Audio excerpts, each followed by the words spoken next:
এখন আমরা এপিসি ও এমপিসি এর সম্পর্ক নিয়ে আলোচনা করব, অর্থাৎ গড় ভোগ প্রবণতা এবং প্রান্তিক ভোগ প্রবণতার সম্পর্ক নিয়ে আলোচনা করব। যদি এটা 4 মার্কসের জন্য আসে তাহলে আমরা প্রথম ব্যাখ্যাটুকু দেব, আর যদি তার বেশি মার্কসের জন্য আসে তাহলে আমরা সম্পূর্ণ ব্যাখ্যাটুকু দেওয়ার চেষ্টা করব। এখানে প্রথম ব্যাখ্যাটুকু দেখি। এপিসি ও এমপিসি এর সম্পর্ক আলোচনার ক্ষেত্রে বলা যায় যে স্বল্পকালে এপিসি গ্রেটার দেন এমপিসি, কিন্তু দীর্ঘকালে এপিসি সমান এমপিসি। যদি প্রশ্ন হয় এমন দেখাও যে স্বল্পকালে এপিসি গ্রেটার দেন এমপিসি কিন্তু দীর্ঘকালে এপিসি সমান এমপিসি, তাহলেও কিন্তু একই প্রশ্ন, একই উত্তর লিখতে হবে। আমরা জানি স্বল্পকালীন ভোগ অপেক্ষক C is equal to A plus B Y, অর্থাৎ এটা হচ্ছে স্বল্পকালীন ভোগ অপেক্ষক, যেখানে হচ্ছে এ প্লাস বিওয়াই থাকবে। এ হচ্ছে স্বয়ংভূত ভোগ, বি হচ্ছে প্রান্তিক ভোগ প্রবণতা, আর ওয়াই হচ্ছে আই। এখানে এপিসি এপিসি এপিসি হচ্ছে গড় ভোগ প্রবণতা। এখন গড় ভোগ প্রবণতা কেমনে পাবো? আমরা ভোগকে যদি আয় দিয়ে ভাগ করি তাহলে হচ্ছে গড় ভোগ প্রবণতা পাবো। তাহলে ভোগ ভাগ হচ্ছে আয়, ভোগ। এখন সি সি কত? সি কিন্তু এ প্লাস বিওয়াই, তাহলে আমরা সি এর জায়গায় লিখলাম এ প্লাস বিওয়াই, আর ওয়াই হচ্ছে লিখলাম। এবার এটাকে যদি আমরা একটু আলাদা লিখি, অর্থাৎ এই প্লাসকে দিয়ে যদি আমরা আলাদা করে লিখি A by B plus B Y by Y, এটা লিখি। এখন এই এ কে যদি ওয়াই দিয়ে ভাগ করি তাহলে এ ওয়াই থাকে, আর বি ওয়াই কে যদি আমি ওয়াই দিয়ে ভাগ করি তাহলে উপরে নিচে ওয়াই কাটা যায়, তাহলে এখানে থাকে হচ্ছে বি। তার মানে স্বল্পকালে এপিসি পাইলাম A by B plus B, A by Y plus B. এবং এমপিসি কত? এমপিসি মানে হচ্ছে প্রান্তিক ভোগ প্রবণতা। প্রান্তিক ভোগ প্রবণতা কেমনে পাবো? ভোগের পরিবর্তন বাই হচ্ছে আয়ের পরিবর্তন। প্রান্তিক ভোগ প্রবণতা হচ্ছে ভোগের পরিবর্তন বাই হচ্ছে আয়ের পরিবর্তন, অর্থাৎ আয়ের পরিবর্তনে ভোগ ব্যয়ের কি পরিবর্তন হয় সেটাই হচ্ছে প্রান্তিক ভোগ প্রবণতা। সেটা হচ্ছে প্রান্তিক ভোগ। তাহলে হচ্ছে ডিসি বাই ডিওয়াই, এখানে হচ্ছে del C by del Y. এখন সি মানে হচ্ছে কি, এখানে হচ্ছে ডি বাই ডিওয়াই লিখলাম, আর এখানে সি সি এর মান বসাই দিলাম। হ্যাঁ, এখানে সি এর জায়গায় সি এর মান বসাই দিলাম। সি এর মান কি? এ প্লাস বিওয়াই, আমরা এ প্লাস বিওয়াই বসালাম। এখন আমরা জানি অন্তরীকরণের ক্ষেত্রে যে চলকের সাহায্যে অন্তরীকরণ, ওই চলক একটা করে কমে, আর যার সাথে চলক নেই সেটা শূন্য হয়। যেহেতু এর চলক আমরা ওয়াই এর সাপেক্ষে অন্তরীকরণ করতেছি, যেহেতু এর সাথে কোনো ওয়াই নাই, তাহলে এ হবে হচ্ছে 0 প্লাস বি এর সাপেক্ষে অন্তরীকরণ করতেছি, এখানে হচ্ছে বি ওয়াই, তাহলে এখানে হবে বি। এখন 0-র সাথে বি যোগ করলে বি থাকে। তার মানে আমরা দেখলাম যে স্বল্পকালে এপিসি হয় A by Y plus B, আর দীর্ঘকালে এমপিসি, স্বল্পকালে এমপিসি হয় হচ্ছে বি। হ্যাঁ, যেহেতু হচ্ছে এখানে হচ্ছে A by Y plus B, আর এগুলো সব যেহেতু ধনাত্মক, এখানেও বি আছে এখানেও বি আছে, তো এটার মান তো কিছু না কিছু হবে, এটার মান সামান্য কিছু তো হবে। তো সামান্য কিছু হলেও এইখানে বি আর বি সমান, তাহলে এখানে অতিরিক্ত এটা বেশি আছে, তাহলে এই এপিসি কিন্তু বেশি। হ্যাঁ, অর্থাৎ স্বল্পকালে এপিসি গ্রেটার দেন এমপিসি। কারণ আমরা যদি দুটো তুলনা করি, হ্যাঁ, এপিসি হচ্ছে এই আর এমপিসি হচ্ছে এই, এই এখানেও বি আছে এখানেও বি আছে, যেহেতু এখানে অতিরিক্ত কিছু আছে তার মানে এটার মান কিছু না কিছু হবে, অর্থাৎ এইটার মান বেশি, এই জন্য এপিসি গ্রেটার দেন এমপিসি হয়েছে। এবার আমরা দীর্ঘকালে দেখব। আবার আমরা জানি দীর্ঘকালীন ভোগাপেক্ষক সি ইকুয়াল বিওয়াই। এখানে হচ্ছে স্বল্পকালীন ভোগাপেক্ষককে এ প্লাস বিওয়াই ছিল, স্বল্পকালীন ভোগাপেক্ষককে এ প্লাস বিওয়াই ছিল, কারণ স্বল্পকালে কিন্তু স্বয়ংভূত ভোগ থাকে, যেহেতু দীর্ঘকালে স্বয়ংভূত ভোগ বলতে কিছু থাকে না, সেই কারণে দীর্ঘকালীন ভোগাপেক্ষক বিওয়াই। এখন এখানে এপিসি কত? এপিসি হচ্ছে গড়ভোগ প্রবণতা। গড়ভোগ প্রবণতা ভোগকে আমি আই দিয়ে ভাগ করলাম, তাহলে ভোগ কত? এখানে সি এর মান হচ্ছে বিওয়াই, বিওয়াই বাই ওয়াই। হ্যাঁ, এই ওয়াই ওয়াই কাটা গেলে থাকে হচ্ছে বি। আর প্রান্তিক ভোগ প্রবণতা ডিসি বাই ডিওয়াই, এখানে ডি বাই ডি ওয়াই, আর সি এর মান হচ্ছে বি ওয়াই। এখন কোনো চলককে যদি অন্তরীকরণ করি তাহলে অন্তরীকরণ করলে এখান থেকে চলক বাদ হয়ে যাবে, বি থাকবে। এটা অন্তরীকরণের নিয়মে ওখানে রয়েছে।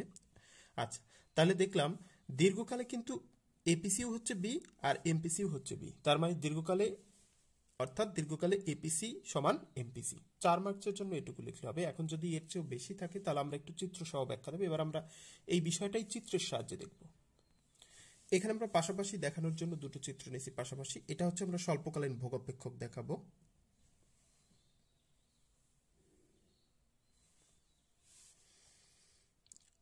C equal A plus B Y, আর এটা দীর্ঘকালীন ভোগাপেক্ষক।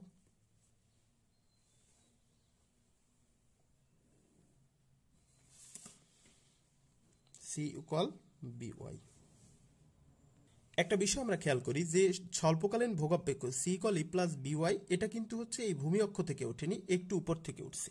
আর দীর্ঘকালীন ভোগাপেক্ষক একেবারে হচ্ছে মূল বিন্দু থেকে কিন্তু গেছে, এটা মূল বিন্দু থেকে যায়নি, এটা মূল বিন্দু থেকে গেছে। এর কারণ হচ্ছে এই যে স্বল্পকালীন ভোগাপেক্ষক এ আছে, এইটুকু হচ্ছে সেই স্বয়ম্ভূত ভোগ এ, এইটুকু হচ্ছে সেই স্বয়ম্ভূত ভোগ এ, এইটুকু থাকার কারণে এই স্বল্পকালীন ভোগ রেখাটা এখান থেকে যাবে। আর দীর্ঘকালীন ভোগ রেখায় যেহেতু কোনো স্বয়ম্ভূত ভোগ নেই, সেই কারণে এটা মূল বিন্দু দিয়ে যাবে। এবার আমরা একটু দেখি যে স্বল্পকালীন ভোগ অপেক্ষকে প্রাথমিক অবস্থায় ভোগ ছিল হচ্ছে এ বিন্দুতে, এ বিন্দুতে, যেখানে ওয়াই অন আয়তে ভোগের পরিমাণ ছিল সি ওয়ান।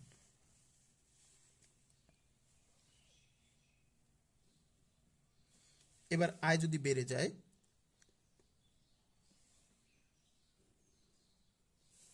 তাহলে বি বিন্দুতে ওয়াই টু আয়তে ভোগের পরিমাণ হচ্ছে সি টু। আচ্ছা, এই হচ্ছে স্বল্পমেয়াদী ভোগ অপেক্ষক। এবার এখানে বি বিন্দুতে আমরা এমপিসি দেখব। এমপিসি কি? Del C by del Y. Del C মানে হচ্ছে ভোগের পরিবর্তন। এখন আগে ভোগ ছিল হচ্ছে এই এ বিন্দুতে হচ্ছে সি ওয়ান, এখন ভোগের পরিবর্তন হয়েছে সি ওয়ান সি টু। মানে আগে ভোগ ছিল এইটুকু, এখন ভোগের পরিবর্তন হয়েছে এইটুকু বাড়ছে, তাহলে ভোগের পরিবর্তন হয়েছে সি ওয়ান সি টু। আর আয়ের পরিবর্তন কি?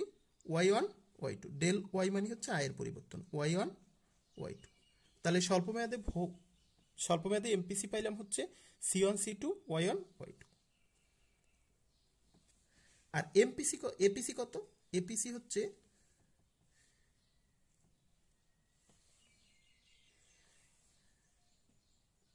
C by Y. সি মানে হচ্ছে কি? ভোগ। এখন ভোগ কত? ভোগ কিন্তু এই শূন্য থেকে সি টু পর্যন্ত। আর আয়, আয় কত? শূন্য থেকে ওয়াই টু পর্যন্ত।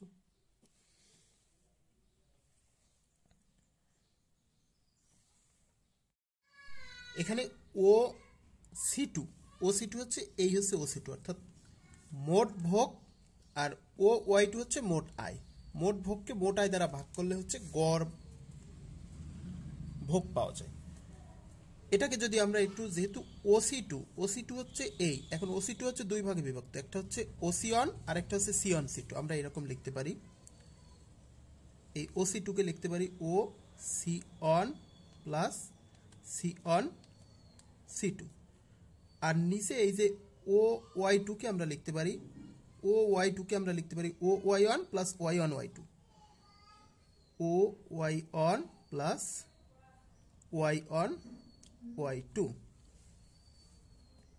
এবার আমরা একটু এটাকে যদি আলাদা করে লিখি এরকম, যে O C one O Y one plus C one C two Y one Y two. তাহলে আমরা দেখি এখানে এই যে C O C one O Y one, আর এই যে C one C two Y one Y two, এই যে এখানে পাইছিলাম C one C two Y one Y two এর মানে কি? এমপিসি। তার মানে এইটুকু সমান এমপিসি যদি হয়, তাহলে এইটুকু সমানও আমি এমপিসি লিখতে পারি। এর থেকে দেখলাম কি স্বল্পকালে হচ্ছে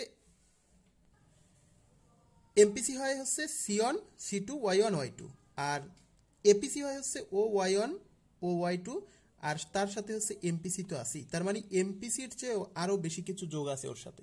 হ্যাঁ, অর্থাৎ স্বল্পকালে হচ্ছে এপিসি থেকে এপিসি বড়, এমপিসি ছোট। কারণ এখানে হচ্ছে এই এমপিসি তো আছেই, তার সাথে আরও কিছু আছে, আর এখানে এমপিসি। তাহলে আমরা লিখতে পারি যে অর্থাৎ এম এপিসি, স্বল্পকালে এপিসি গ্রেটার দেন এমপিসি। এটা আমরা দেখলাম যে স্বল্পকালে এপিসি গ্রেটার দেন এমপিসি হয়। এবং এবার দীর্ঘকালীন ভোগাপেক্ষক থেকে দেখব। এটা হচ্ছে আমাদের সেই দীর্ঘকালীন ভোগাপেক্ষক যেটা মূল বিন্দু থেকে উঠছে, C is equal to A plus C is equal to B Y. এখানে কিন্তু স্বয়ংভূত ভোগ থাকে না বলে এ নাই। এখন এখানে আমরা একটা নির্দিষ্ট বিন্দু চিহ্নিত করি, এই এ বিন্দু চিহ্নিত করলাম। এবার এ বিন্দুতে আমি ধরে নিলাম এটা হচ্ছে এ বিন্দুতে হচ্ছে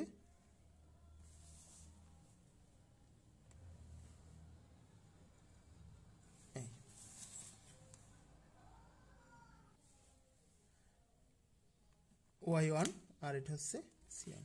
এখন এ বিন্দুতে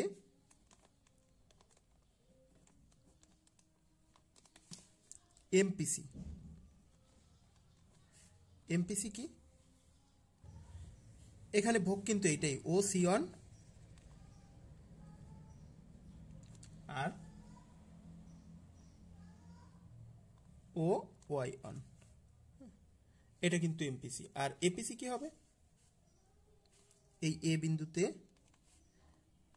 এপিসি, এপিসি কি সি বাই ওয়াই। এখন সি কোনটা, এখানে এখানে সি হচ্ছে ও সি অন, আর ওয়াই কোনটা, ও ওয়াই অন। তাহলে আমরা দেখলাম এখানে ভোগ হচ্ছে ও সি অন আর আই হচ্ছে ও ওয়াই অন। এখানেও এমপিসিও যা আর এপিসিও কিন্তু ঠিক একই। যেহেতু এই দীর্ঘকালে এপিসি এবং এমপিসি এক, তাই আমরা লিখতে পারি অর্থাৎ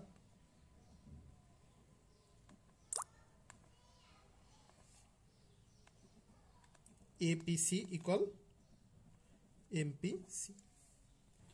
এভাবেই আমরা দেখাতে পারি যে স্বল্পকালে এপিসি সমান এপিসি গ্রেটার দেন এমপিসি হয়, কিন্তু দীর্ঘকালে এপিসি আর এমপিসি সমান থাকে। এর মূল কারণ হচ্ছে যে স্বল্পকালীন যে ভোগাপেক্ষক, সেই ভোগাপেক্ষকে কোনো স্বল্পকালীন ভোগাপেক্ষকে স্বয়ম্ভূত ভোগ থাকে, স্বয়ম্ভূত ভোগে এইটুকু স্বয়ম্ভূত ভোগ রয়েছে, কিন্তু দীর্ঘকালীন ভোগাপেক্ষকে কোনো স্বয়ম্ভূত ভোগ থাকে না, জিরো মূল বিন্দু থেকে ওঠে। কারণ দীর্ঘকালে মানুষ ঋণ করে বা সঞ্চয় থেকে ভোগ করে পারে না, দীর্ঘকালে মানুষের ভোগটা সম্পূর্ণটা আয়ের উপর নির্ভর করে।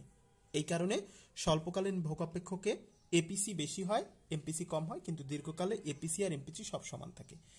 এভাবেই আমরা এপিসি এবং এমপিসির সম্পর্ক আলোচনা করতে পারি।